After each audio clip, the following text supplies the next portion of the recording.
As Russian troops fight their way towards Kyiv, Ukrainians, already bloodied and bruised, are preparing for the worst. This afternoon, Vice President Kamala Harris arrives in Poland amid a dust-up over supplying fighter jets as the U.S. and NATO allies look to bolster Ukraine's defenses without getting dragged into a wider war. News 4 Tucson's Rebecca Taylor has more. In a vivid display of the horrors of war, Ukraine is accusing Russia of bombing a maternity and children's hospital during a ceasefire designed to let civilians escape. President Volodymyr Zelenskyy calling it an atrocity.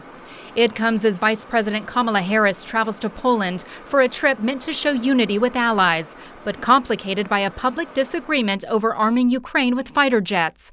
Poland wants to donate the jets, but have the U.S. deliver them in a plan U.S. officials called untenable. Departing from a U.S. NATO base in Germany to fly into airspace contested with Russia over Ukraine raises some serious concerns for the entire NATO alliance. The U.S. and allies promising to keep sending weapons to Ukraine. They need things like Stingers, Javelins, the air defense, anti-tank. Those types of weapons are what would be most useful in this moment.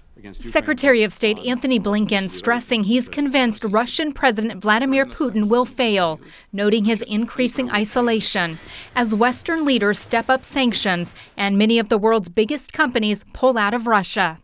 What we're looking at is whether or not President Putin will decide to try to finally cut the losses that he's inflicted on himself.